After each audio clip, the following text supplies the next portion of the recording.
প্রভু শ্রীকৃষ্ণ চৈতন্যদেবের আবির্ভাবের 1 বছর আগের কথা। সমৃদ্ধ গৌড়নগর ছিল বাংলার রাজধানী।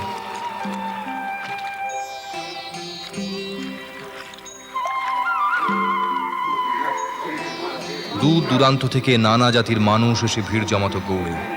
কেউ আসতো রাজকার্যে, কেউ ব্যবসা বাণিজ্যে, কেউ বা জীবিকার সন্ধানে। দরিদ্র মানুষেরা গ্রাম থেকে চলে আসতো নগরে কাজের খোঁজে।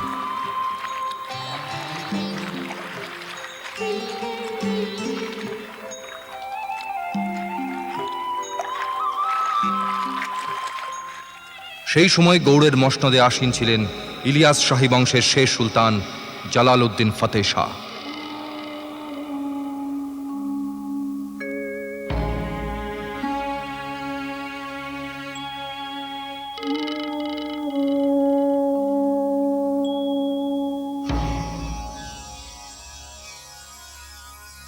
সুলতানের দেহরক্ষা ও প্রাসাদ প্রহরার কাজে নিযুক্ত করা হতো সুদূর আবিসিনিয়া থেকে আমদানি করা কৃতদাসের দল, যাদের বলা হতো হাবশি।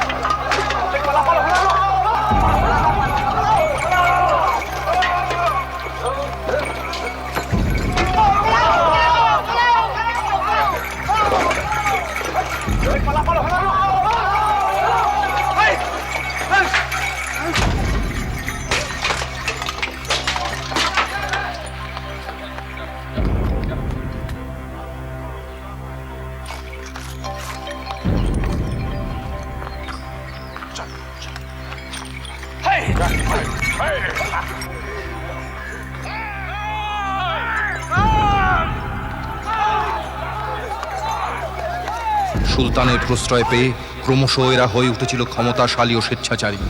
দয়ামায়াহীন নৃশংস বর্বর এই হাবশিদের অত্যাচারে গৌড়বাসীদের জীবন দুর্বিষহ হয়ে উঠেছিল। আর এই রক্ষী বাহিনীর প্রধান ছিল ভয়ঙ্কর এক হাবশি সর্দার খোজা বারবাক।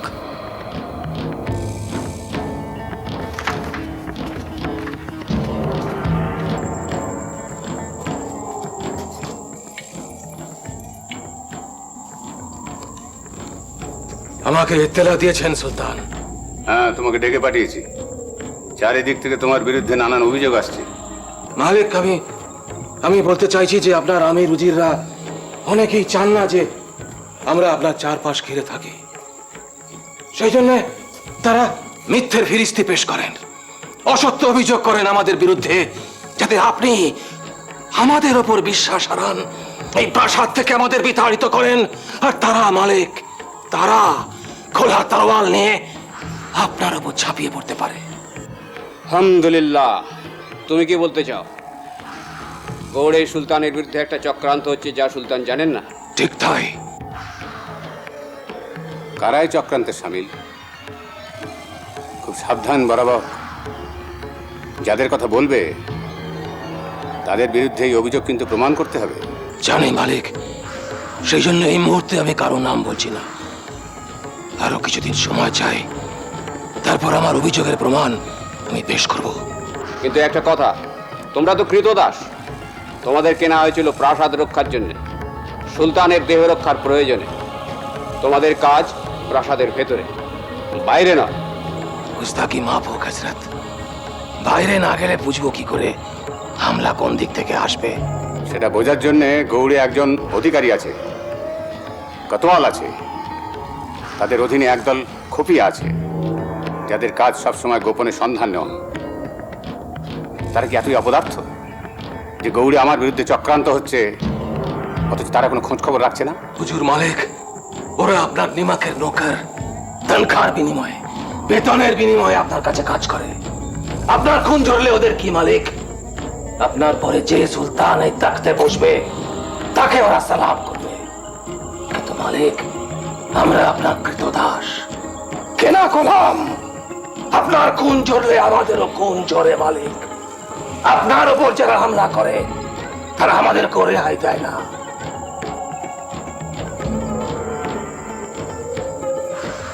শাবাশ, যার মনের চিন্তার ছাপ মুখে কোনো ছায়া ফেলে না, সে পুরুষ আমার বড় প্রিয়। আমাকে সতর্ক করে দিয়ে তুমি ভালোই করলে। আমি জেনে গেলাম যে সারা রাজ্যে আমার বিরুদ্ধে একটা চক্রান্ত ধীরে ধীরে দানা বেঁধে উঠছে।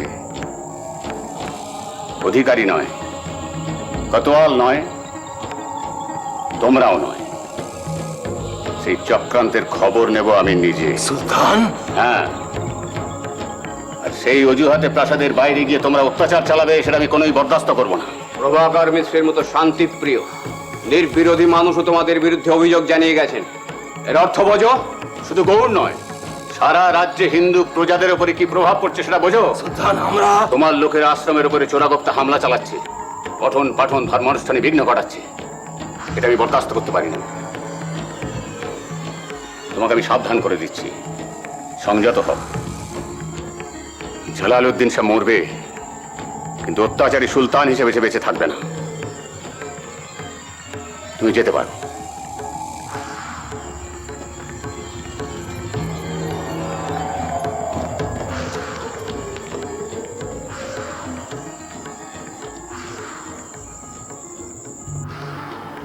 গাজী সাহেব, একজন উলেমা হিসেবে, একজন পণ্ডিত মানুষ হিসেবে আপনাকে আমি শ্রদ্ধা করি, কিন্তু আপনার এই প্রবল হিন্দু প্রীতি আমার কাছে দুর্বোধ্য। কে হিন্দু কে মুসলমান সেটা বড় কথা নয় সুলতান, আসল কথা হলো কে মানুষ আর কে অমানুষ। পণ্ডিত প্রভাকর মিশ্র হাফসিদের বিরুদ্ধে যে অভিযোগ করে গেলেন, তা কি সর্বাংশে সত্য? উনি কখনো মিথ্যে কথা বলেন না, ওকে আমি বহুদিন যাবৎ চিনি। কিন্তু আশ্রমে এমন কি আছে যার লোভে হাফসিরা সেখানে হামলা চালাবে? আশ্রমটাই ওরা তুলে দিতে চাইছে সুলতান। এই আশ্রমের ঠিক পাশেই সোনা মসজিদ। একদল ধর্মান্ধ মুসলমান চাইছে যে আশ্রমটাকে তুলে দিয়ে মসজিদের এলাকা বাড়াতে। ওরাই এই হাফসিদের খেপিয়েছে। হয়তো নগদ কিছু বকশিসও দিয়ে থাকবে, যাতে করে এই হাফসিরা উৎপীড়ন করে ভয় দেখিয়ে এই আশ্রমিকদের এলাকা ছাড়তে বাধ্য করে। হ্যাঁ, এটা অবশ্য আমি ভাবিনি। সবচেয়ে বড় আশঙ্কার কথা হলো যে শাহী ফৌজের একাংশ ওদের দলে সম্প্রতি যোগ দিয়েছে। সে কি?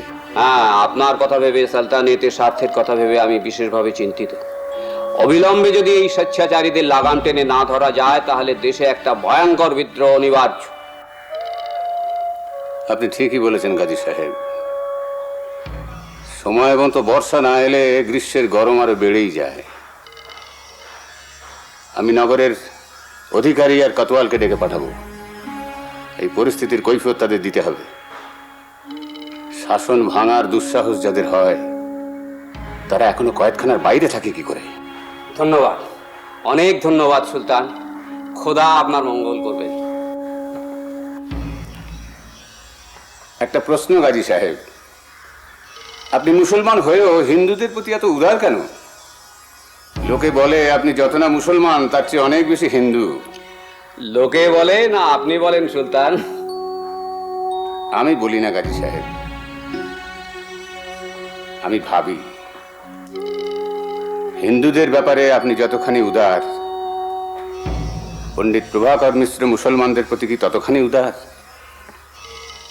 খোদা তাআলা তো তার সন্তানদের ভাগাভাগি করে পাঠান নিয়ে দুনিয়ায়। তাহলে আমরা এই অর্বাচীন মানুষেরা নিজেদের মধ্যে ভাগাভাগি করব কেন? হিন্দু, মুসলমান, বৌদ্ধ, খ্রিস্টান সবাই আল্লাহর সন্তান, সুতরাং সবাই এক। জেনে রাখুন সুলতান, আপনার চোখে আমি ঠিক যতখানি হিন্দু, আমার চোখে প্রভাকর মিশ্র ঠিক ততখানি মুসলমান।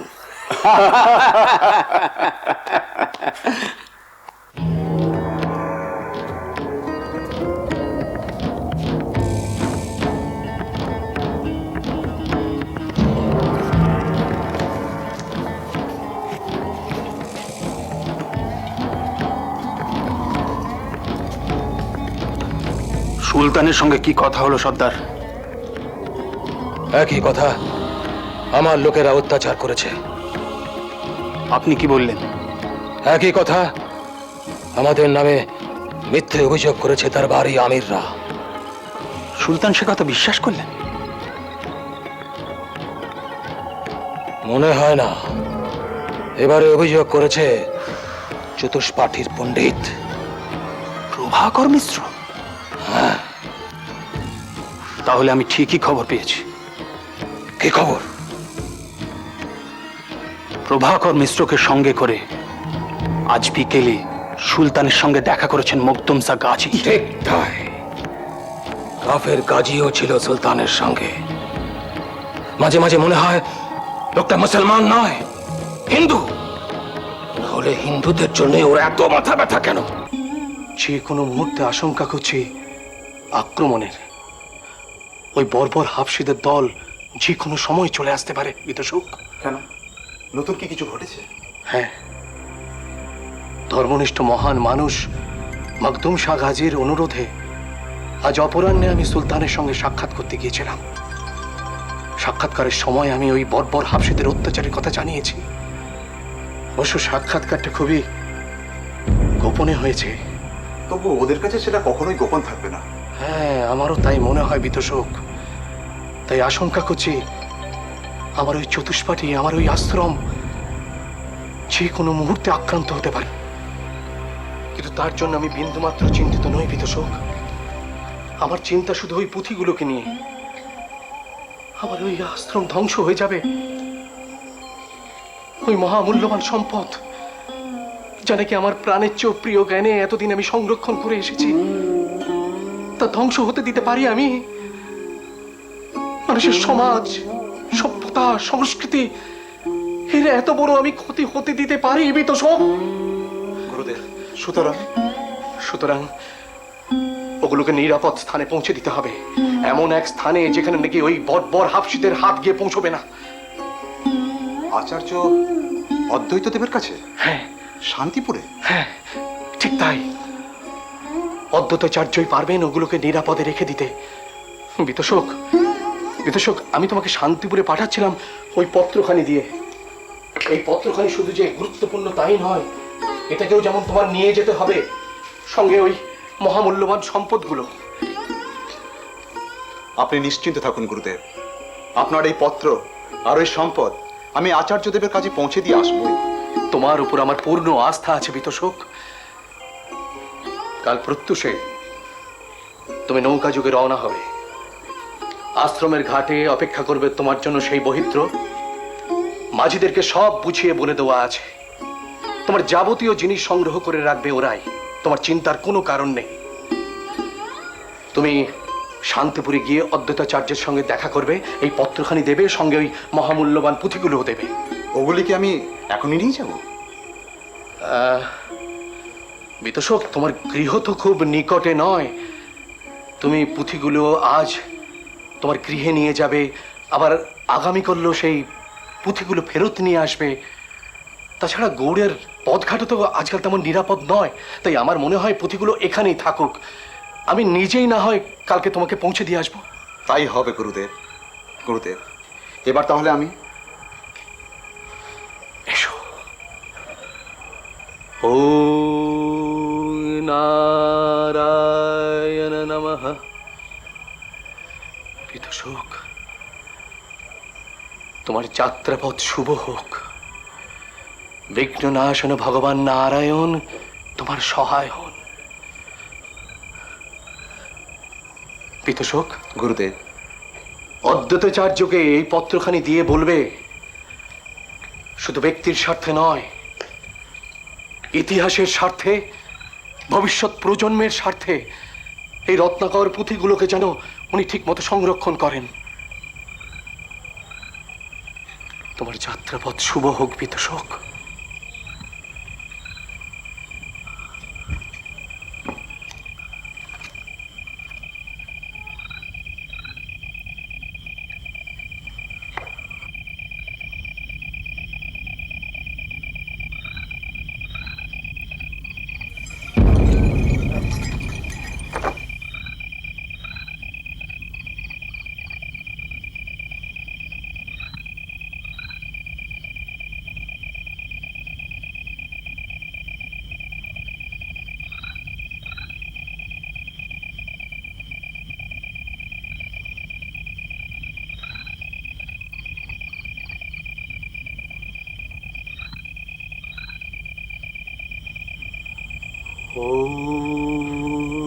নমো নারায়ণ নমঃ। ওম নমো নারায়ণ নমঃ।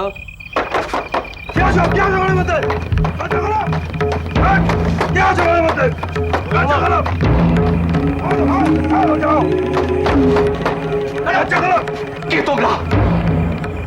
কে?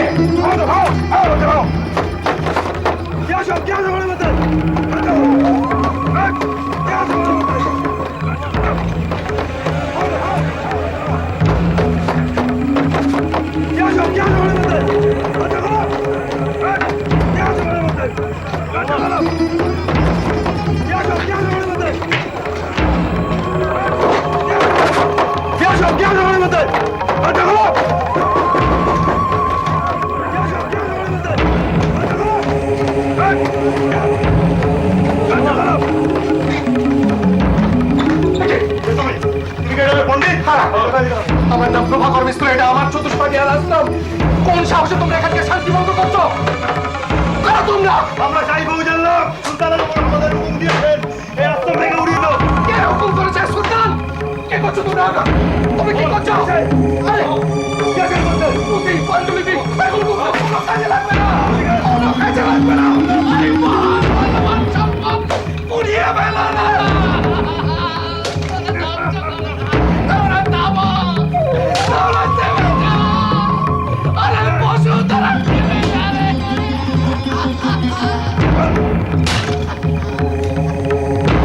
তারা থেমে যাও।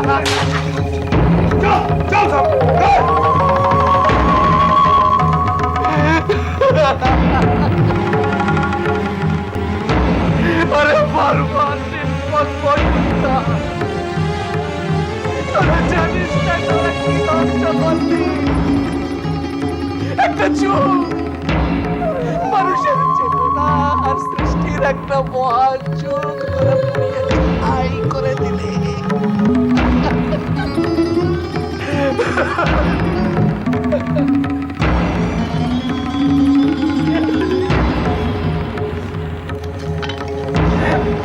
তোরা কি জানিস?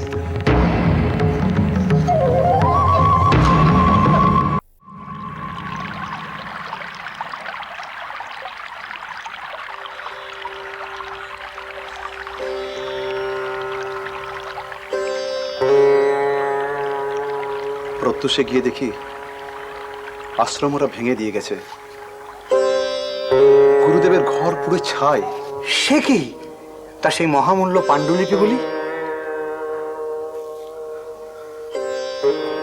সব নিশ্চিহ্ন হয়ে গেছে। হা ভগবান, হা ঈশ্বর, এ আমি কি শুনলাম? এ আমায় কি শুনতে হলো মধুসূদন? এ আমি কি শুনলাম? কি শুনলাম? গুরুদেব, গুরুদেব কেমন যেন পাথর হয়ে গেছেন। আমাকে শুধু বললেন, যে কাজে তোমার যাবার ছিল সেখানে তুমি যাও। আচার্যদেবকে বলো আমি পারিনি। যে মহামূল্যবান সম্পদ আমার কাছে গচ্ছিত ছিল তা আমি রক্ষা করতে পারিনি। এই তাঁর পত্র।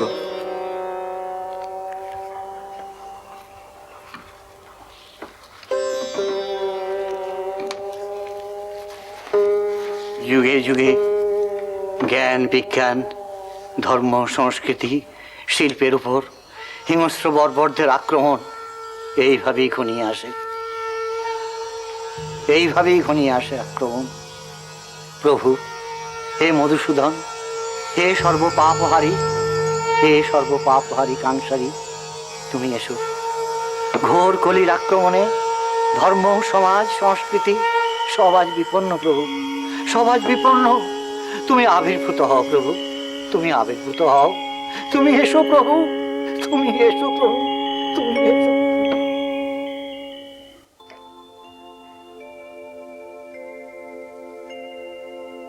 न धर्मनिष्ठो दुष्मी न चात्मवेदी न भक्ति मां स्वचरणाय विन्दे अकिञ्चनो नस्य गतिशरणं तत्पादमूलं शरणं प्रपद्ये।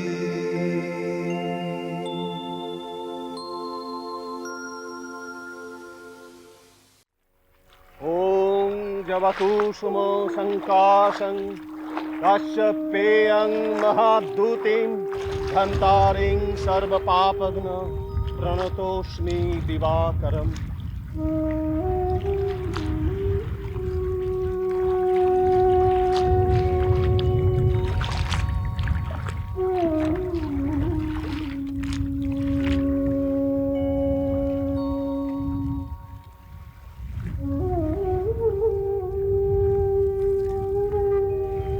শ্রীবাস পণ্ডিতের রাজা তো দেরি যে।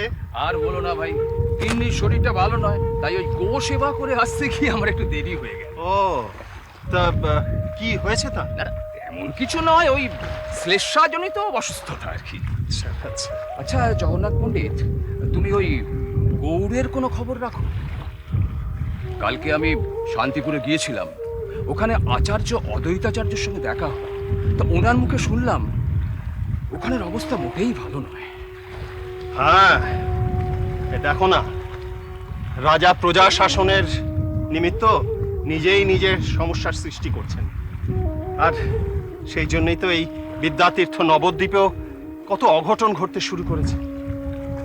রাজার হাফসি বাহিনী ধীরে ধীরে অত্যাচার বাড়িয়ে যা অবস্থা করে তুলেছে, যে দেশের অবস্থা যে কি দাঁড়াবে এইসব চিন্তা করে ঘুম হয় না জগন্নাথ।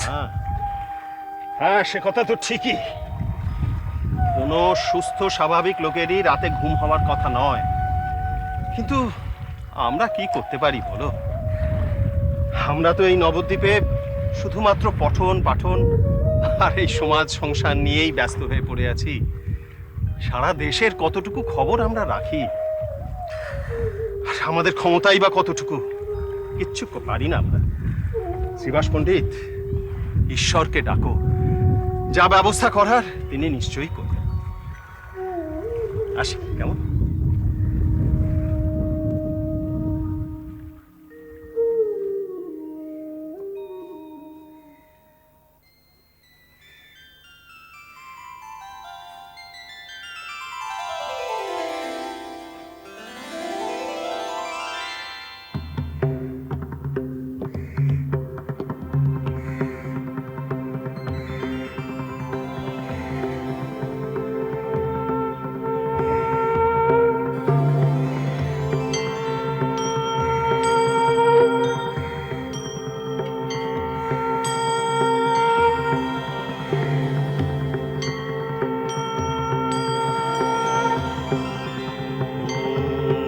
ब्राह्मण हिताय च जगद्धिताय कृष्णाय गोविन्दाय नमो नमः।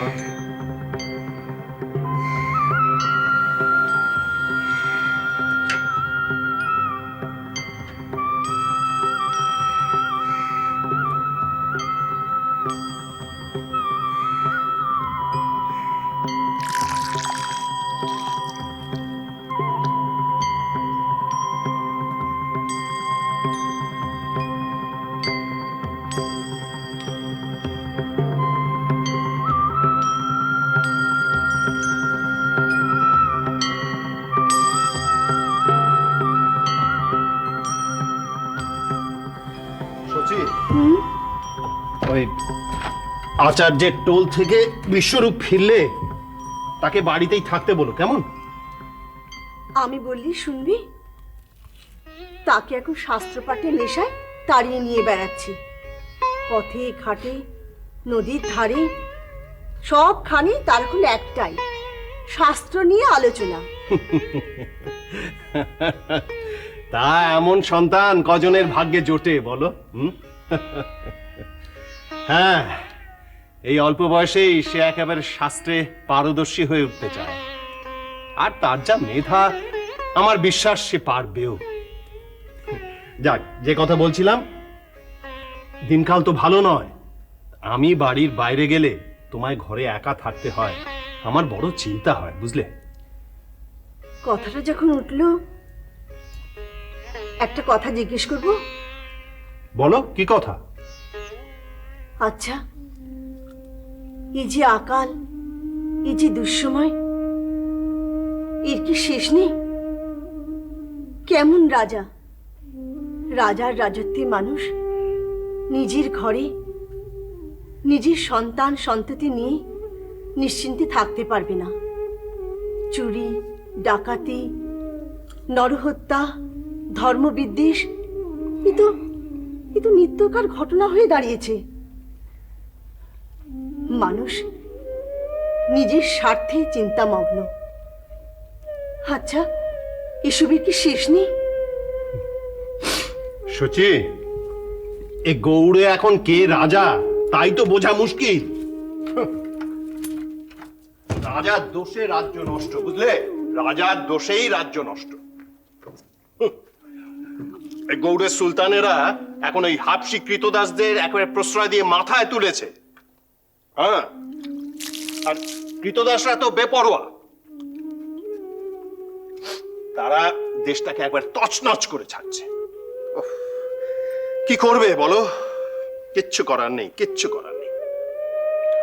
পরমেশ্বরকে ডাকো, বুঝলে? এ জগৎ সংসার যখন অধর্ম আর অত্যাচারের গ্লানিতে একেবারে পরিপূর্ণ হয়ে ওঠে, তখনই তিনি আবির্ভূত হন বিশ্ব সংসারকে গ্লানি মুক্ত করবার জন্য। তাকেই ডাকো সচি, তাকেই ডাকো। ও কথায় কথায় দেরি হয়ে গেল, বুঝলে? যাই, আমার আবার টলে যেতে দেরি হয়ে যাবে। দাও, পুঁথিগুলো দাও।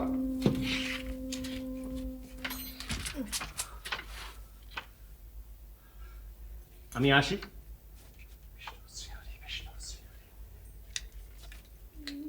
বিষ্ণু, বিষ্ণু।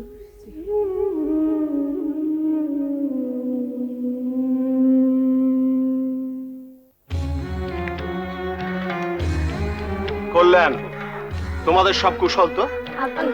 বসো, বসো।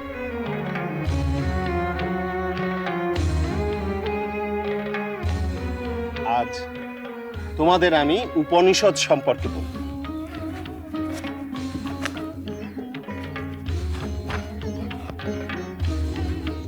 ব্রহ্ম বিষয়ের বিদ্যা, অর্থাৎ যে বিদ্যার দ্বারা ব্রহ্মকে উপলব্ধি করা যায়, সেই বিদ্যা বা জ্ঞানকেই উপনিষদ বলা যায়। তোমাদের শান্তি পাঠ শোনায়। ওং পূর্ণমদঃ পূর্ণমিদং পূর্ণাৎ পূর্ণমুদচ্যতে পূর্ণস্য পূর্ণমাদায় পূর্ণমেবাবশিষ্যতে। এই শান্তি পাঠের অর্থ হচ্ছে ব্রহ্ম সর্বব্যাপী, অনন্ত, সকল পদার্থই ব্রহ্ম হইতে উদ্গত হইয়াছে। এই পূর্ণ স্বভাব ব্রহ্ম পূর্ণত্ব লাভ করিলেও পূর্ণই, অর্থাৎ পরম ব্রহ্মই অবশিষ্ট থাকেন। ত্রিবিধ বিঘ্নের, যথা আধ্যাত্মিক, আধিদৈবিক বা আধিভৌতিক, এই ত্রিবিধ বিঘ্নের শান্তি হোক, শান্তি হোক, শান্তি হোক। বাবা, ও বিশ্বরূপ, কি ব্যাপার তুমি এখানে? মা একবার আপনাকে বাড়ি যেতে বলেছেন। বাড়ি যেতে? কি হয়েছে? আমি তো কিছুক্ষণ আগেই বাড়ি থেকে এলাম। আমি ঠিক জানি না, মা বললেন বিশেষ জরুরি দরকার। ও আচ্ছা, বেশ বেশ, তুমি এগো, আমি আসছি। আজ্ঞে। শোনো, তোমাদের কাছে আমি এতক্ষণ যা ব্যাখ্যা করলাম, তোমাদের বুঝতে কোনো অসুবিধা হয়নি তো? বেশ, তোমরা তাহলে তাই পুঁথিতে লিপিবদ্ধ করো, আমি আসছি। কেমন?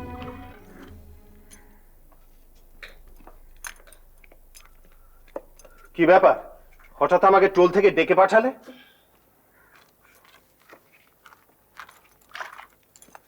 পত্র এসেছে?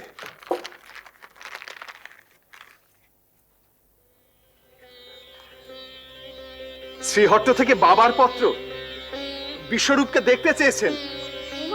সেটা খুব ভালো কথা। এই দেখো, একেই বলে অন্তরের টান। হ্যাঁ, এই কদিন ধরেই তুমি বাবা মায়ের কথা বলছিলে, আর পত্র এসে হাজির। কতদিন ওনাদের দেখিনি। সেই বিয়ের সময় একবার ওনারা এসেছিলেন। কতদিন ওনাদের পায়ের ধুলো মাথায় নেওয়া হয়নি। সচি, সে তো প্রায় 20 বছর আগের কথা। তারও আগে শ্রীহট্টের ঢাকা দক্ষিণ গ্রাম থেকে আমি এই নবদ্বীপে এসেছিলাম অধ্যয়ন করতে। প্রসিদ্ধ পণ্ডিত শ্রী নীলাম্বর চক্রবর্তীর বিদ্যাদানে আমি ধন্য হলাম। তারপর তার কন্যাদানে আমি তোমাকে পেলাম। তোমাকে নিয়ে সংসারী হলাম, গৃহী হলাম। তারপর তো গঙ্গা দিয়ে কত স্রোত বয়ে গেছে, এদেশে কত দুর্ভিক্ষ, কত মহামারী। হ্যাঁ, সেসব দিনের কথা ভাবলে আমার আমার বুকের ভেতর কেমন করে। পর পর 8টি মেয়ে এলো, আবার চলেও গেল। তারপর এলো আমাদের বিশ্বরূপ। ঈশ্বরের আশীর্বাদে শত্রুর মুখে ছাই দিয়ে তারও তো 8 বছর পূর্ণ হলো। হ্যাঁ, অথচ দেখো, আজও কিন্তু বাবা মার নাতির মুখ দর্শন করবার সুযোগ হয়নি। সত্যি ভাবলেই কেমন লাগে। আচ্ছা, বিশ্বরূপের মুখ দেখে বাবা মা খুশি হবেন না? সে কথা কি বলার অপেক্ষা রাখে? আর বিশ্বরূপের বিদ্যায় মনোযোগের কথা শুনলে বাবা তো অত্যন্ত আনন্দিত হবে। যাই হোক, আমি টোল থেকে ঘুরে আসি, তারপরে শ্রীহট্ট যাবার দিন স্থির করা যাবে। তুমি ততক্ষণে যাওয়ার জন্য প্রস্তুতি নাও, কেমন? পুরো একটা দিন কেটে গেল, এখনো তোমরা পণ্ডিতের কোনো খোঁজ পেলে না। সুলতানকে না হয় আমি খতম করবো, মাসনাদেও বসবো, কিন্তু তোমাদের মতো অকাজের সেপাই দিয়ে দেশের শাসন চলবে?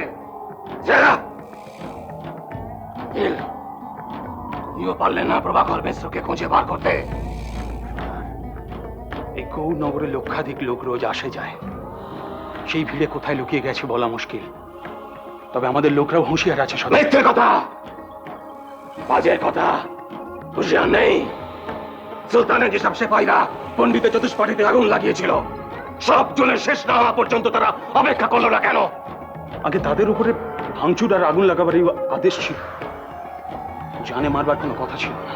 আপনি সেই রকমের নির্দেশ দিয়েছেন?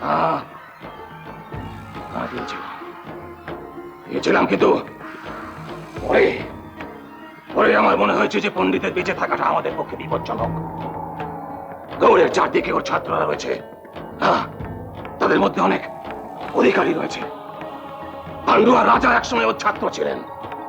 এদের মধ্যে কেউ কেউ কেউ যদি ওকে খুঁজে পায়, তাহলে সুলতানের হাত শক্ত হবে, আমাদের আসল উদ্দেশ্য পণ্ড হবে।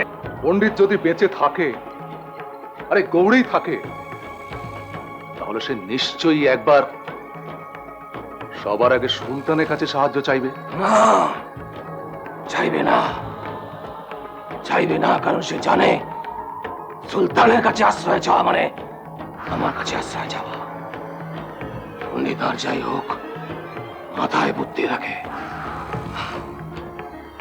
সে খুব ভালো করে জানে আমরা ছাড়া সুলতান অন্ধ। সুলতান যে আর বেশি দিন নেই, তাও সে জানে। সুলতান তাকে অন্য কোথাও লুকিয়ে রাখেনি তো?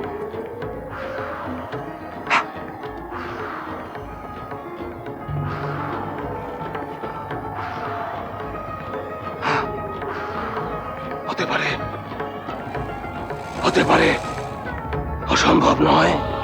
কিন্তু সর্দার, আমরা এতগুলো লোক মিলে পণ্ডিতকে খুঁজছি, আমাদের সবার নজর এড়িয়ে সে সুলতানের কাছে পৌঁছে যাবে তাই বা কি করে হয়? তোমার কি মনে হয় মরে গেছে?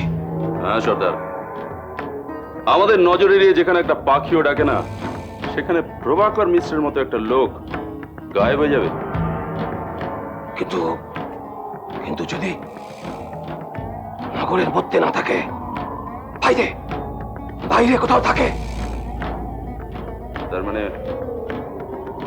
মানে আপনি বলতে চান এক রাত্রের মধ্যে সে নদীর ওপারে চলে গেছে? আমি কিছু বলতে চাই না, আমি শুধু বলতে চাই প্রভাকর মিশ্র যেন বেঁচে না থাকে। বাস! তোমরা যারা সুলতানের সিপাহীরা, যারা নগর রক্ষার কাজে আছো, তৈরি থাকবে। আমি কথা দিচ্ছি, মাঝখানে বসা মাত্র আমি তোষাখানা খুলে দেব। হ্যাঁ, যা পারো নিও। এখন শুধু আমার হুকুমের অপেক্ষায় থাকবে। যাও।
কি ভেবেছো তুমি?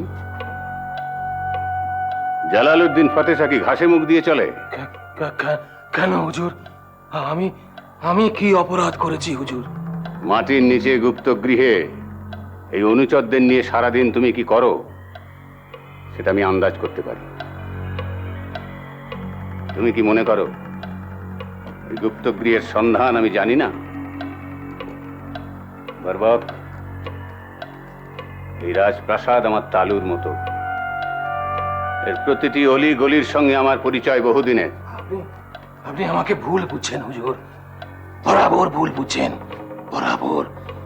আপনি ভাবছেন ওই পণ্ডিত প্রভাকর মিশ্রের চতুষ্পাটি পুড়িয়ে দেবার পেছনে বুঝি আমার হাত আছে।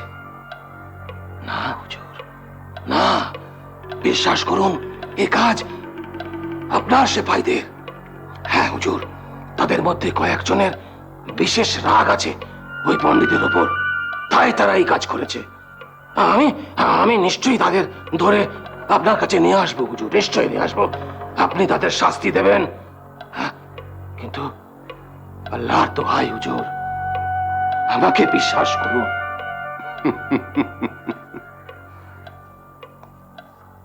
আল্লাহর নামে মিথ্যে বললে আমার কোনো ক্ষতি হবে না বরবক, ক্ষতি হবে তোমার। এবার বলো, গুপ্ত গৃহে অনুচরদের নিয়ে কি আলোচনা করছিলে তুমি?